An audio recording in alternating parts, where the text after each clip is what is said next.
Hey everyone, it's Louisa Turner-Munson from Feel Good Astrology, and I'm really, really excited today because I'm about to interview Cristiana Eltrayan, and I haven't really met her properly before. We had a little phone call yesterday, just a really short one to agree on a bit of a direction today, but I'm really excited about what we're going to be talking about, because we're going to be talking about brainwaves and breatharianism as an overarching theme. And this is something that's often captured my attention, but I've not really learnt too much about. So I've got high expectations for this. Let me tell you a little bit about Cristiana before I let her into the show. You might notice I'm also getting ready with I've got my littlest here having a little bit of milk because he's quite young, and this time away from mummy gets a little bit, he gets a bit fractious. So let me tell you a little bit about Cristiana, because she's got lots and lots of experience. So I'm actually going to be reading this because there's so much about what she's done that I don't want to get it wrong. I'll be honest, it's amazing. So she works as a therapist, an international holistic speaker and author. And since 2009, she's been studying pranic nourishment, i.e. the possibility of being nourished just by energy, chi, and mana. Since 2013, she's been offering lectures and classes on the subject, and she's been doing that through her website, Soul Healing Academy. She's created several projects, including the Pranic Consciousness Summit, the Pranic Festival in Romania, the Pranic Festival in India, and also the Pranic Consciousness Process, the Energy in Harmony Holistic Education Program for children in schools, and more than 14 charities and ecology campaigns. And it's called It's Better with Love. I mean, she's a powerhouse of energy, clearly. She is a board member of the Global Pyramid Societies Movement, an organization teaching meditation worldwide with 22,000 pyramids built for meditation across the globe. And she's also a peace ambassador for the Embassy of Peace. So as you can imagine, I'm really looking forward to meeting her. And as a busy mum trying to fit in so much, I'm also really curious at how she manages to do so much.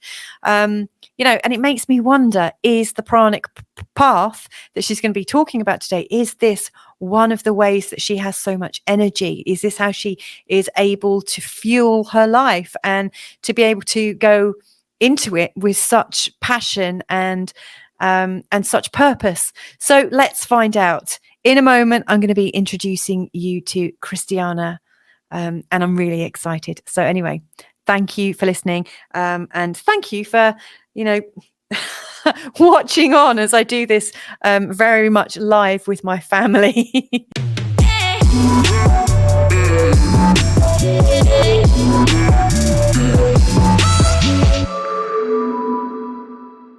So welcome here, Cristiana. I'm really honored to have you here with me to have this feel-good conversation. Now, the first thing that I'm really curious to ask you about is, how did you find yourself on the pranic path? Yeah, that's a great question. I was really interested in energy ever since I was a child. I had this yearn to know what universal force is, what God is, and I was looking for it in the philosophy texts, hoping that I would find the answers. But I didn't actually. I was more confused looking up there. So eventually, after a few years in my adolescence, I got to this English teacher who has taught me some meditation techniques. I was doing English lessons in private, and she taught me some meditation techniques, and so I discovered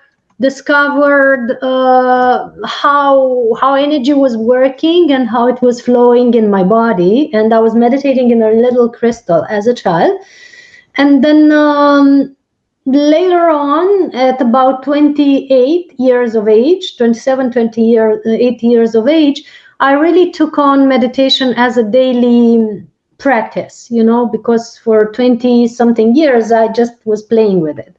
But at 28, because my inner state wasn't really balanced, having worked 16 hours a day as a general manager of several corporations and then my own company, I got unbalanced. So I had to kind of balance back with that. So I started taking on meditation and several healing practices as a daily basis routine. And I learned that as I meditated more and more, I would need less and less food. For instance, I needed less heavy food. So naturally, I moved into vegetarianism since my adolescence. And then I moved into veganism as I detoxed and meditated more in my early young years. And then I moved into more raw food. And then I moved into more liquid food along the years, right? In the past 12 years, my diet has evolved into that. But the first time I heard about it was when somebody in a conference in Romania, somebody called Jasnuhin, has talked about it and said that she doesn't need physical nourishment and so on and so forth. And for me, it sounded perfectly normal and natural. And I was discovering within myself that with my practice, my food gets lighter and certain foods are literally intolerable for my body, like meat and heavy products and animal products and so on. So I understood it having had this experience already. Since then, I participated to several breatharian or pranic nourishment events. I've met so many people that are nourished in this way. I have close friends now that have lived in the same house with me and traveled with me that have demonstrated that they don't need physical food. I myself have long time since I don't always need physical food, so I know it's possible. So this took me into this journey of further diving into it, research into it, bringing the science and the spirituality together in it.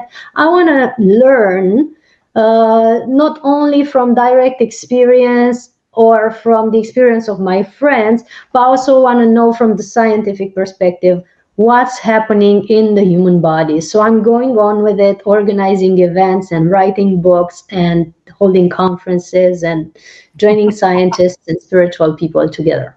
That's my journey in brief. Well, that's an amazing journey. Now, you were mentioning the science of it. What does the pranic lifestyle do to your brain waves? What changes occur with your brain waves?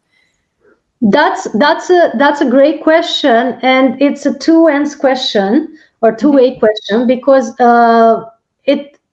the pranic lifestyle does something to your brain waves in terms of your mind becomes more peaceful and you're moving slowly from the common beta brain waves to the more peaceful alpha brain waves, and then you can end up spending more of your day into the theta brain waves, and I'll explain what that is in a second.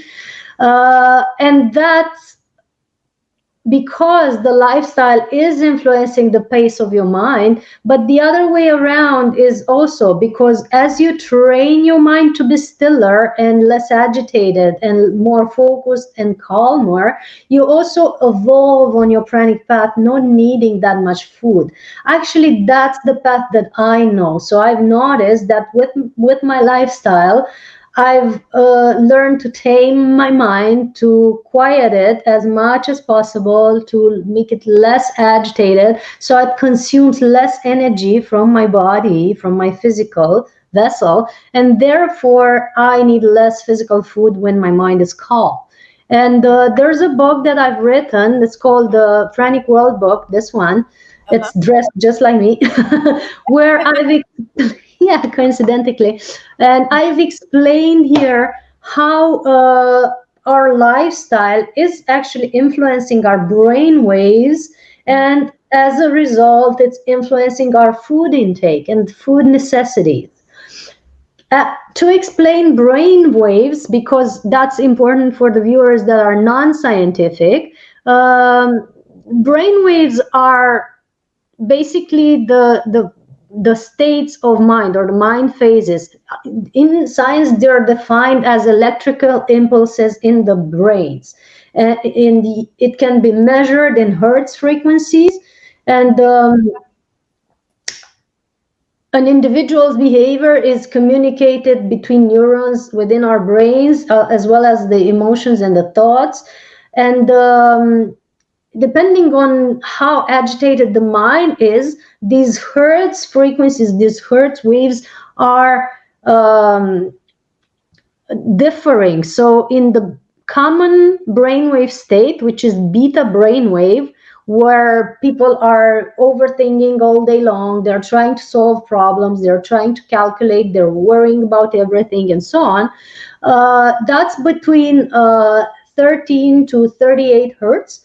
And it's the faster brainwave frequency where your mind doesn't get to rest much. And it's then that you're becoming hungry, or you certain thoughts or emotions, right?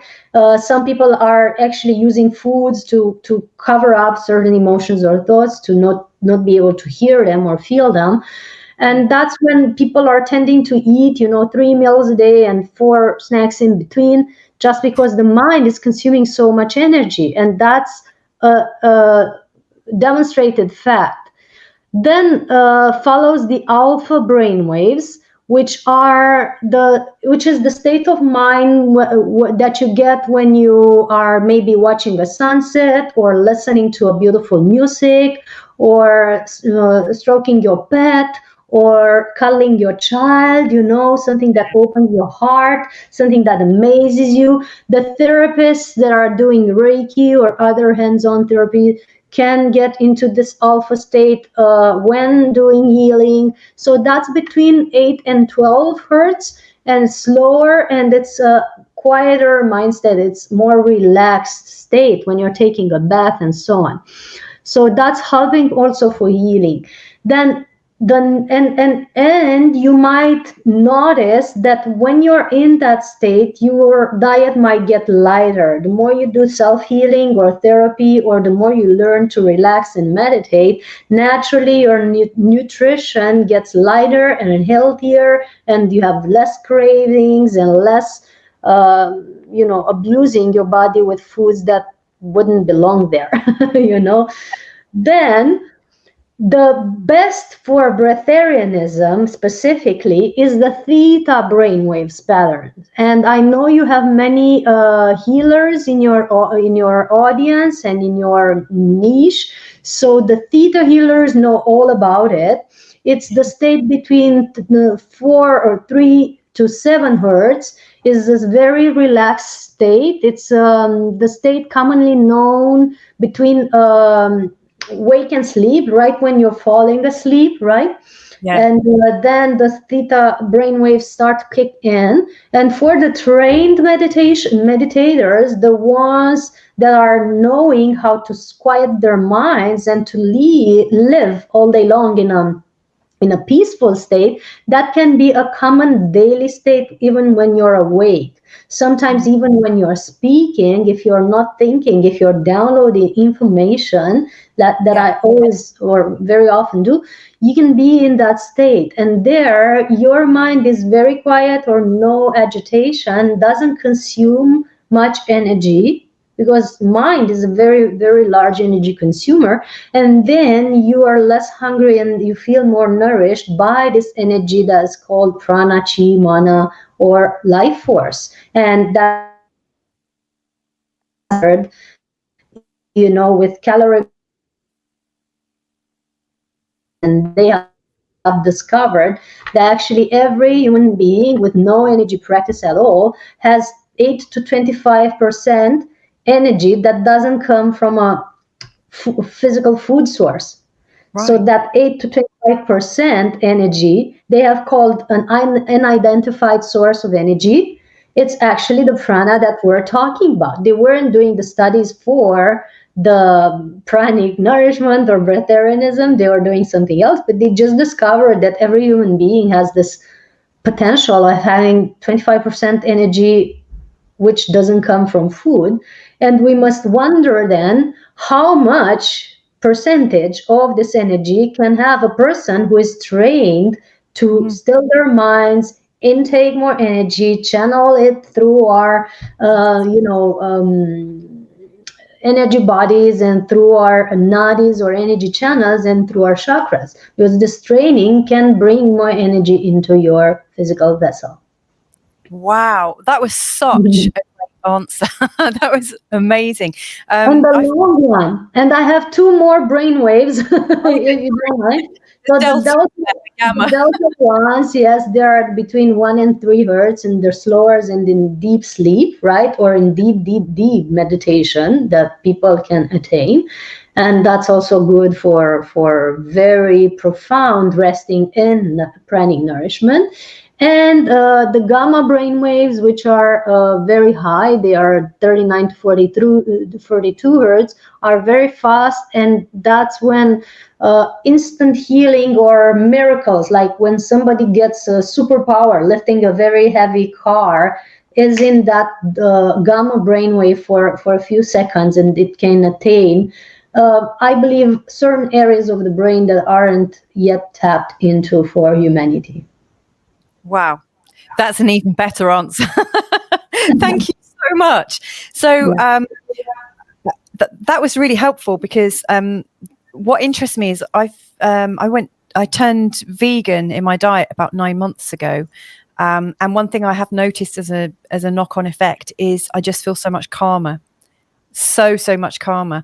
And in the work that I do, I often find that I go into moments of channeling where just information comes through me and I'm really not involved in what I'm doing. It just feels like my mouth is opening and I don't even remember what I say in these moments. It's almost as if what's coming through me isn't for me, it's for the person I'm working with. And so I must be in an alpha down to theta brainwave? I would say theta, because in alpha you normally remember because your mind is still present. It's more quiet but present. Whereas in theta is quite silent, and that's why it doesn't record the information. So Right.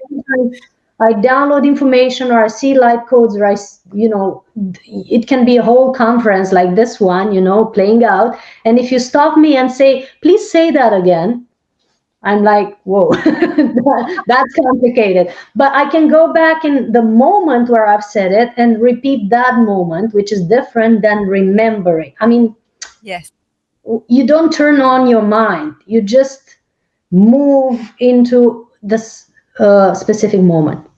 Yeah. So theta, I would say, yeah. Right. To answer your question. And so you must be moving in different brain states a lot, because I read on your website that you spend a lot of time in meditation and often go hiking and also do Tai Chi and yoga and other types of energetic practice with your body. So you must be using a whole range and be quite fluid in the way you move. Is that one of the benefits of your pranic lifestyle, having the versatility of using your brain differently?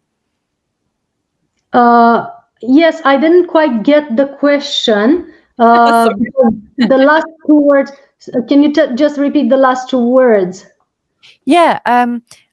With your pranic lifestyle, has it given you more brainwave versatility? Your versatility that you can move in and out of different states very calmly and easily.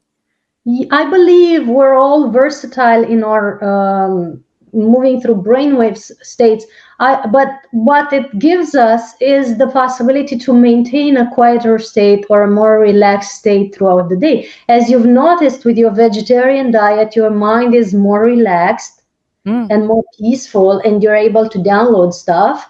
Yes. With an even lighter diet like raw and liquids or just water, you get into a really, really peaceful state. Sometimes though it can get very heightened state. You get all this information or necessity to research. Like yesterday I had water all day. I didn't have juice or anything else.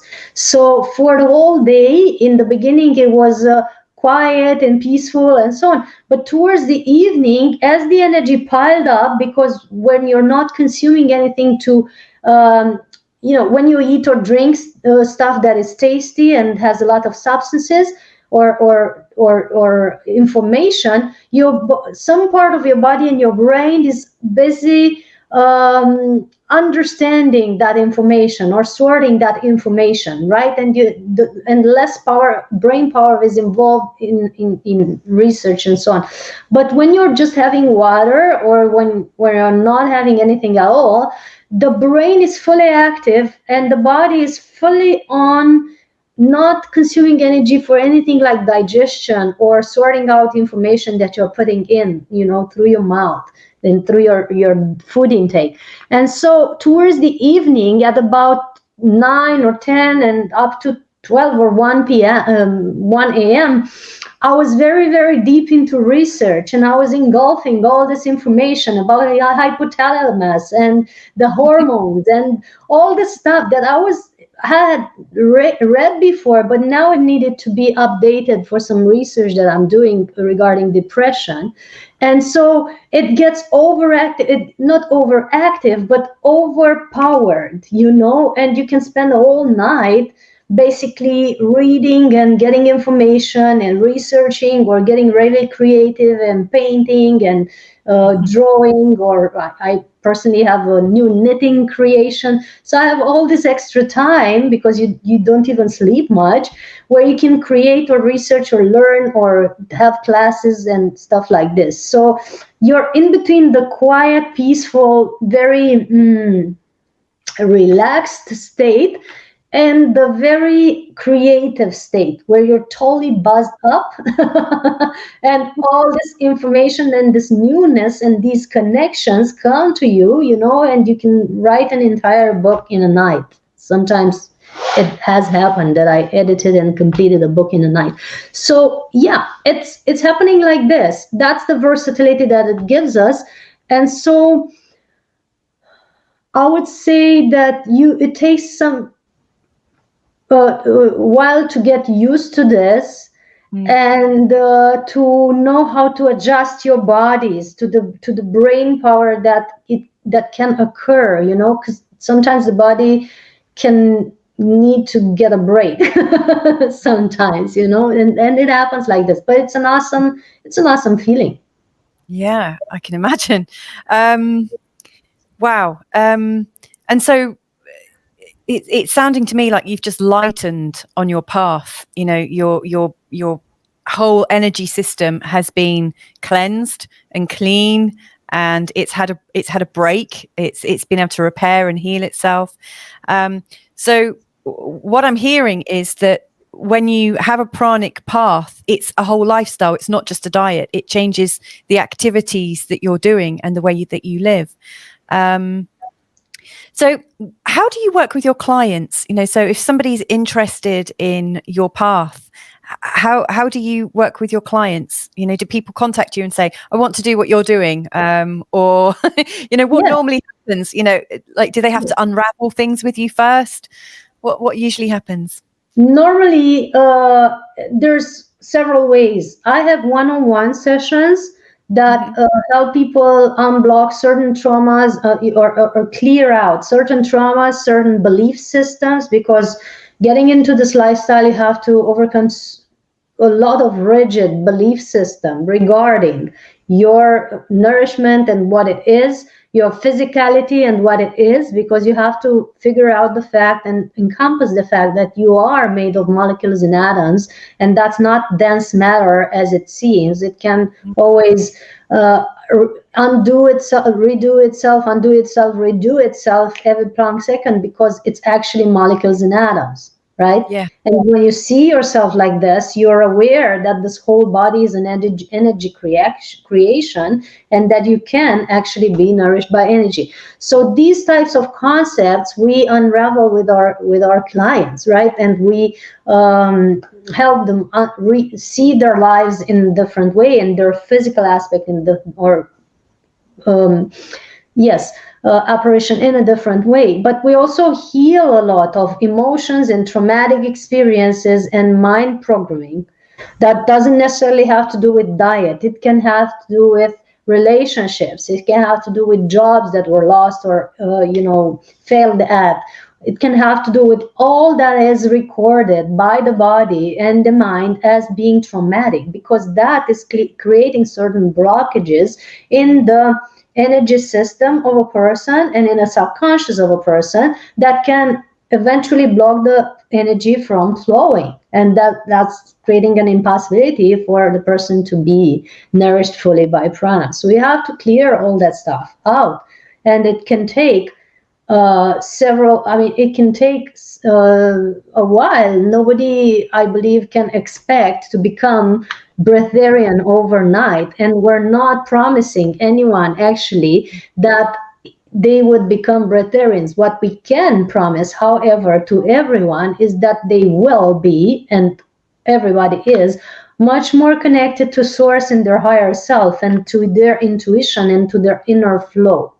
That's what we get people to as a direction, right? Because to me, as you said, this is not about the diet, and it's not about not eating. It is about how connected you are, how fine-tuned and how in alignment you can be. And from there, you can choose to eat, not eat, diminish your food intake, the quantity, increase the quality of your food intake, and have, days, weeks, or months with no food at all if you choose to. So we do one-on-one sessions, private sessions like this. Normally I have one session or a program of 7 sessions with people that are individual, that are one-on-one sessions, and we discuss very profoundly, and we do energy clearings and meditations and healing techniques during these sessions. We also do a program for 8 years now. We've done this pranic process online, where we have a group of people that for 8 days we meet daily, and we explain the lifestyle, the methods, the meditations, the energy techniques, the programming and views that support this lifestyle, and how to be more connected, more fine-tuned, and your higher self. And in these armed, and they get to a lighter diet, but mostly to a higher state of consciousness. So these are the 2 ways that we work with people, either individually or in groups with this pranic process online. And we also do retreats that people attend. Now, this month, at the end of the month, we have a retreat. We can meet in several ways like this. And there's the pranic festivals, like we have the one at the end of May in India and the one at the mid-August in Romania, where several pranic people are presenting their work. And there everybody can come and just learn. You don't want to maybe go to pranic nourishment, but you can learn the news about it and what's possible. And then you look at your food intake in a different way and maybe put half of it on your plate. Because you need to diminish that, and you need to increase the quality of your nourishment, because your body is evolving very much these days. We're all challenged in body evolution and the way the body needs to transform. And the fuel you put in your body is the essential ingredient for this transformation. Mm-hmm. Yeah, as well as the consciousness sleep as well. Yeah, definitely. What I'm hearing as well is that you are not just treating the person, but you're treating the energy of the person. Like, you're looking at the energy fields and really connecting in. Does the same go for plants and places? Anything that has an energy matrix? Are you working with all types of energy, not just people? Tell me about that. That's amazing.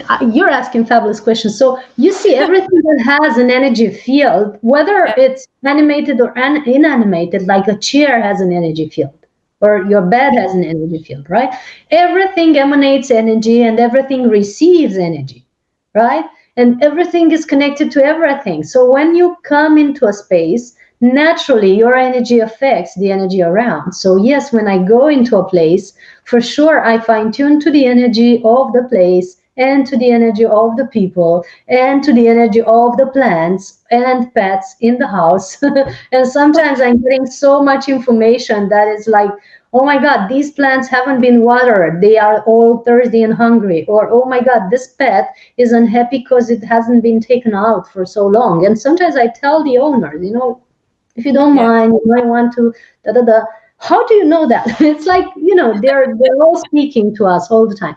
So things like that, of course. So not just people, but also places, plants, pets, and also big locations like a mountain area or an energy vortex or a sacred site. I work a lot with sacred sites. I love this work particularly because it powers up the whole planet. It's just an amazing way of enhancing human evolution. When we power up the sacred sites, when I talk about sacred sites, I refer to places like the pyramids in Egypt or the pyramids in Romania or the sacred sites in Peru and Mexico and so many more.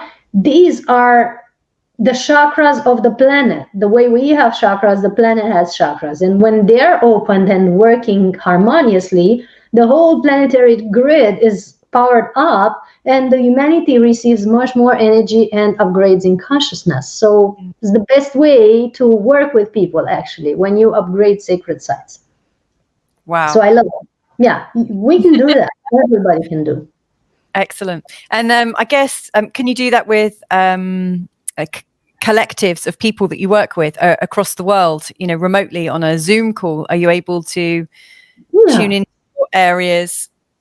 Yeah, basically that's been my work for the past year, because since March 2020, I've been mostly confined to this country where I'm now, not moving around as much as I used to, except a few trips in other countries, but not as much as I used to. So most of my work has been online. So of course you learn how to tune into groups of people when in physical presence, when in conference, and with voice and energy streaming, you can modulate the energy in such a way that everybody gets calmer and happier and even healed. You can do this online as well, because energy goes everywhere. It's not limited by the medium through which it's transmitted. It can just be free.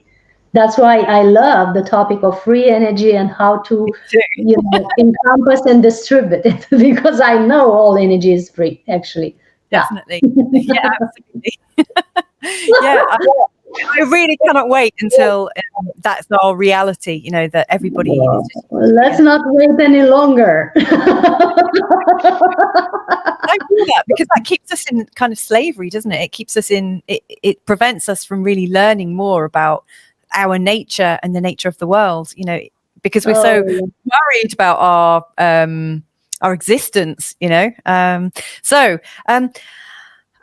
with all these different energy matrices, are you also, I'm sure you are, tuning into other beings around you, not just what we see in front of us, like a tree or, a chair? Existence is so vast, and we have so many friends that aren't really visible at the moment, just because not everybody is ready for them to be visible. I mean, everybody could tune into all these wonderful beings of light, or intraterrestrial or extraterrestrial beings and so on. But we have to readjust our concepts about them as a planetary mass in order for them to want to be really get familiar with us.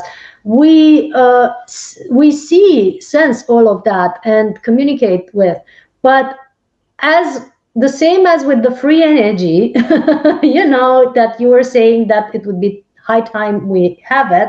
It takes a higher state of consciousness for the general population, so that such beings can actually get in touch with all of us the same way they get in touch to some of us. Because if you are seeing such beings and you try to shoot or destroy them, and you're using that presence for destruction and not for collaboration, that is not a way to interact. And they're just waiting until we get to a higher state of awareness where we're aware that they're all friends.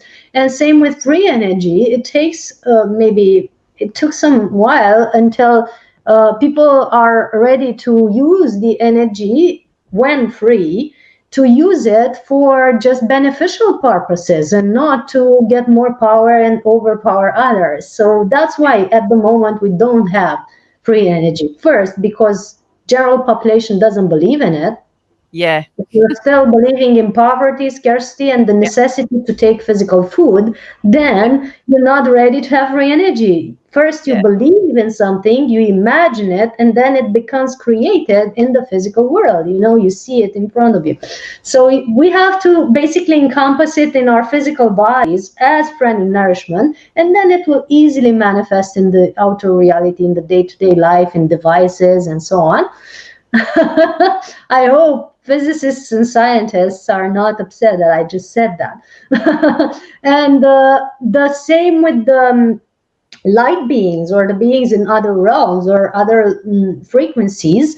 You have to adjust your brainwave frequency to the alpha theta state to be able to see the unseen or perceive, the other layers of the rainbow. Even if they're not visible to the physical eyes now, you're only seeing from red to violet. It doesn't mean that infrared and ultraviolet doesn't exist. The same with other realms and other levels of frequency. We have to get ready to believe, to be able to imagine, to adjust our brainwave frequency and the eyesight, 2 eyes, third eye, fourth eye, the eye of the heart, and then everything is visible. I love the fourth eye. That's amazing. I love the idea of that, or the reality of it. Wow. Yeah. The best way to open your third eye is to learn to see with your fourth eye first. Wow. Yes. I truly and fully believe that. The eyes of the heart are the best to see with. Fantastic. Oh, God, I could talk to you all night. I really could. Let's go for it. Thank you so much. I'm curious now, given your perspective, which is quite unique, because not many people, in this reality see things from your perspective. But from your perspective, do you think we will awaken to a level where we will get free energy in this lifetime? Yes, absolutely. Very soon. It's in the works. I have many friends, scientists, bless their hearts, who are already knowing about this and have the key to it. Anytime humanity is ready, this type of technology is ready to be on the market. And so, not that I know specifically, but I'm sure it's ready. And I'm sure there are already certain groups that are using it, and of course, being in higher realms are using it for longer whiles. And there have been stages in human evolution when we did have this type of technology. All we need to do is look at the pyramids, look at all the megalithic structures, look on my YouTube at the latest video that I presented, the caves in India that have been discovered, that are clear, laser cut, glass cut, through the mountains of stone. Wow. Like some thousands of years ago, you couldn't do this with no technology that we have today. So they must have had some very advanced type of technology and probably free energy devices to have built such structures. The history doesn't say the same, but it kind of becomes logical as we smarten up. Yes. So we have had it because we have been in that stage of evolution before. And some call it, Lemurian, Atlantean times, whatever you want to call them. It has been here. It can be here again. We are the inheritance of that species. So, yes. Does that feel good, no? Yeah, I mean, there are so many so-called mysteries on this planet, which to me just, when I look at it, I just think, well, it's obvious, from a child, when I've seen these things like pyramids, the questions are just in my head. Well, obviously we were able to do amazing things, so something has happened. And it always surprises me that so few people actually ask questions. They just go with the narrative that they're presented. Now you're talking about the reality of free energy, and it's your perception and your experience that free energy will be upon us quite soon. Does that mean we are all going to kind of awaken suddenly, or do you think we might lighten up? Do you think the energy comes and then we lighten, or does it kind of happen at the same time? A bit like as I became vegan, I noticed that I was calmer, and then the more calmer I got, the more vegan I got. It's like you're taking a step on each side. Do you think I'm just wondering how we might get closer to free energy. I can really see it as a possibility. By running it through our bodies. That's the fastest way. The more we run this through the body is the physical vessel of my manifestation in this physical world. You are manifesting yourself and your higher self through the physical body, right? So that's why you've created yourself into this reality, by building up a body and, gathering together molecules and atoms that maintain the same shape pretty much, every day as you redo and undo yourself. And you've created this physical manifestation of your energy, of the energy that you are.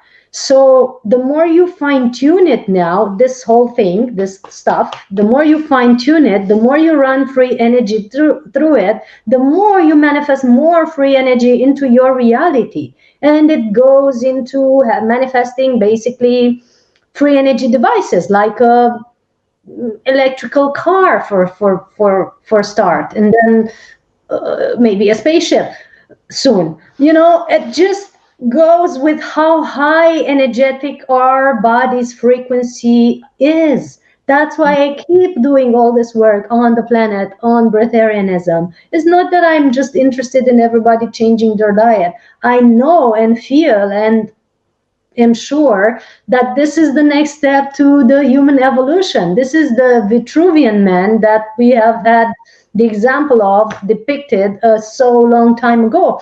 We are that. And we are manifesting the whole free energy reality when it streams through our body, because that's the doorway for manifestation in this world. And we're taught. Oh,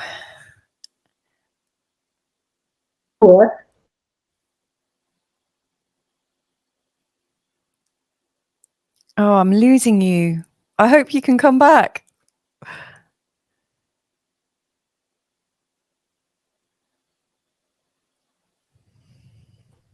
Are basically in alignment with your level of consciousness.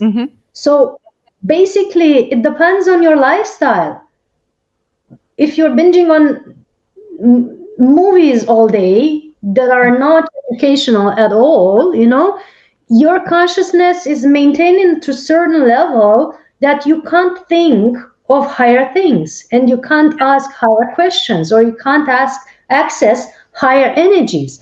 Same if you are maintaining your brain waves into the beta, busy, worried state that we're trained to be in these days, with the fear, poverty games playing around, like, oh my God, you're gonna die if you don't do this and that, and you're gonna lose your job. That's the beta brain waves frequency training. We're trained to stay in that.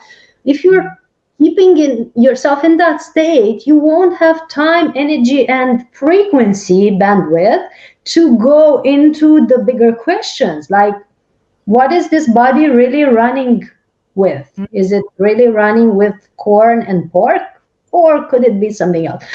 These are the questions that you start asking yourself when you quiet your mind, when you look into more research and less Netflix. It's a daily lifestyle. When you change from news to maybe Gaia or Resonance Science Academy or some good source of information, that nourishes your brain with different type of news, because there's news everywhere, but you have to choose the frequency of it. So then you can choose a different narrative. Yes. Yeah. And same with free energy, of course. Yeah. It depends of your frequency. Yes. I'm going to change the tempo a little bit here and talk about children, because I've got 3 small ones. I've got a 2-year-old, 6-year-old, 5-year-old who seems very grown up, and a 9-year-old. And I'm wondering what brain waves are children in, around birth? Like, what happens with their brain waves? I'm sure that parents train their children out of the meditative state and we cultivate them into beta very, very quickly. But where is the natural place for children? If we weren't, what's your experience of that?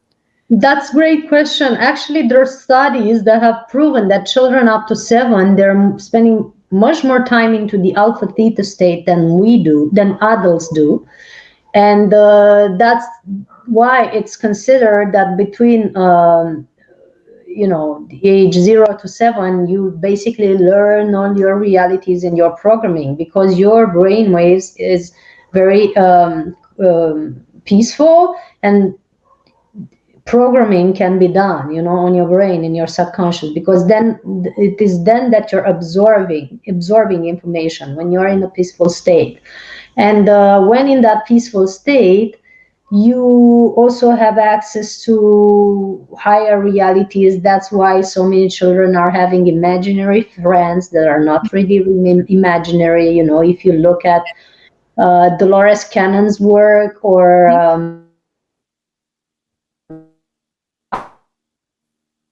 that work with children, you will notice that they have a lot of data already piled up of children reporting visits on starships, visits on inner earth cities that they do overnight, where they learn different things like higher physics and higher medicine and so on. They all have commonly described experiences in different countries, in different zones of the globe, which means they go to the same place, in their dreams, with the same type of friends that are imaginary. So what's the deal with that, right? There are actually scientists that are doing such studies, and there's also Mary Rodwell that I've interviewed personally for the Pranic Consciousness Summit, a platform that I constructed.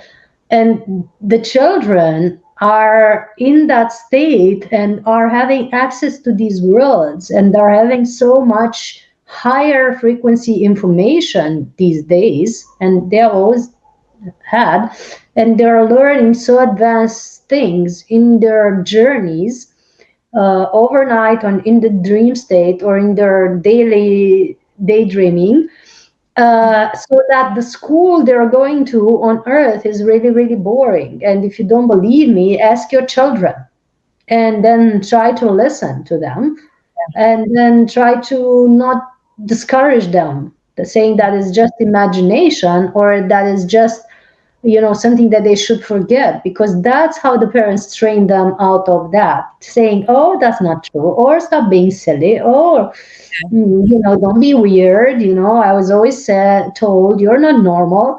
You're not normal. And there I am now as an adult saying, I don't want to be normal. I'm just fine the way I am. But you see, we train them to be dull and normal. And nobody wants normal. Normal is boring. Well, normal's not necessarily going to help the world evolve, is it? It will just stay the same if we just keep having more and more normal. Yeah. And who says what normal is anyway? Exactly. We don't have a norm for normal anymore. So, yeah. Yes, good point. There's the Higher Self Expo that's taking place in July this year on the 17th and 18th, and it's 24 hours worth of really interesting talks with 33 guest speakers, and you're one of the guest speakers. So what are you going to be presenting at the Higher Self Expo? Can you share a little bit of that? I'm going to be speaking about free energy, breatharianism, and sacred sites, as they're all linked together. You know, I was saying that the sacred sites in this planet, they hold a proof of free energy, like the pyramids and so on. And having this proof of free energy, they demonstrate that free energy has been possible and then will be possible on this planet. And the other proof is the people that are nourished by prana or life source or mana or chi, some of them not needing physical food for more than 20 years, more than 30 years, not eating, some of them not drinking. I know them personally. They're my friends. I drink water and tea most days and juices. And when I eat, I can't eat more than a fistful. So I could say that I'm a living proof of that too for a few years.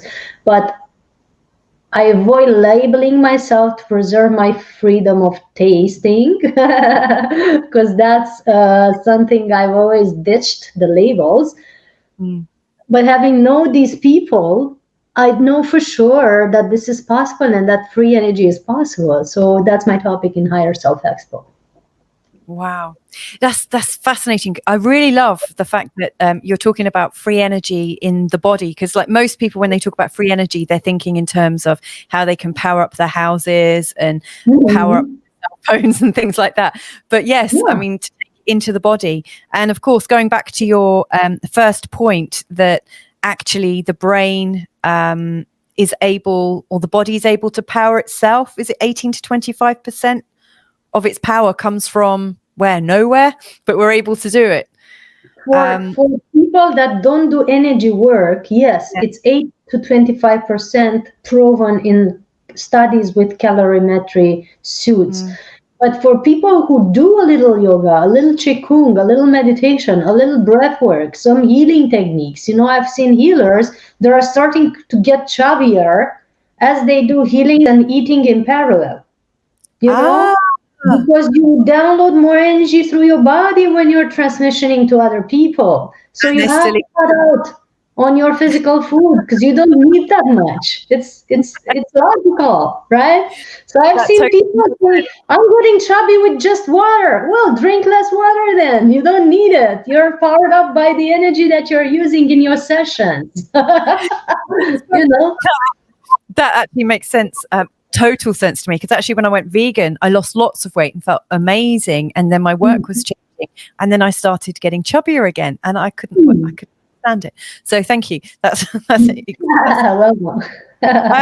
If someone's been listening to you chatting today and is thinking that they want to work with you, what's their best way of connecting with you?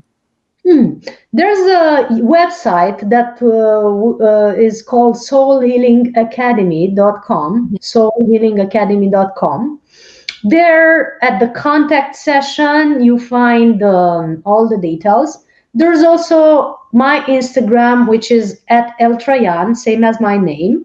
There's the YouTube, which is Cristiana Eltrayan. There's the Facebook, which is Cristiana Eltrayan. Everybody can write to one of these platforms, either the email on the website or Instagram, Facebook, YouTube, and you get in touch with me, or the email, but the email is more complicated to spell right now. So best way, Instagram, Facebook, website, contact details. You find the email there. Okay, that's fantastic. Last question. I mean, I really don't want this to be the last question, but I think I think maybe if we want to chat again, we actually book another time and go deeper on something. But if there's one thing that you'd like people to take away from this conversation, what would it be? Like one possibility, what would it be? Your freedom is determined by your lifestyle and your daily choices. It's not something somebody gives you or takes away from you. It is you that you're building it every day, with every choice, with every determined action for evolution. The freer you want to be, the more steps you have to take towards heightening your frequency. And that's the pathway to higher brainwaves and better lifestyle. And of course, we can build that together if you want to work with me. Wow, that was outstanding. I love that so much. much. Oh, Cristiana, all I can do is absolutely thank you so much. I'm going to enjoy watching this again and again. And I absolutely recommend that anyone that's watched this, that they bookmark it and like it and subscribe and watch again and share far and wide, because this was amazing. Thank you so much for your time today. Thank you so much. Awesome. Thank you. It was great questions. Looking forward to collaborate again and do a future show if necessary. And thank you for your presence and your wisdom. It has been a great conversation. Thank you so much. Blessings. See you soon. Oh my God, about an hour has passed since my interview with Cristiana this evening. And a few things I just can't kind of let go of. And I've got this amazing buzz of energy from having, spoken to her today and listened to her ideas on energy and prana and the pranic path. One of the things that really stuck with me is the fact that there is free energy there for us, and we can just kind of invite it in, and we can use that energy and we can heal ourselves, and that it's always there for us. And even people who have a really normal diet and who don't really have much of a belief system, like really kind of people who are less involved in spirituality, if 8 to 25% of their energy is free energy coming in, just imagine what kind of miracles you can be creating as you get used to taking in more energy. This is real food for thought. I really cannot wait to have Cristiana on again, and I'm really looking forward to her talk on the Higher Self Expo. Anyway, thank you so much for joining us today. I really, really appreciate your support. If you have enjoyed this, then please do like, subscribe and share, and obviously comment. If there's something that you'd like to see at a future episode or someone you'd like me to interview, then please let me know and I'll be sure to follow that up. Anyway, lots of love to you from Portugal. Take care. Bye for now. If you've enjoyed this conversation, then why not support today's guest at the Higher Self Expo in July 2021? The Higher Self Expo is a worldwide 24-hour event with 33 guest speakers who are all sharing their wisdom and exploring the connection between science and spirituality. To register your place and find out more, go to www.higherselfexpo.com.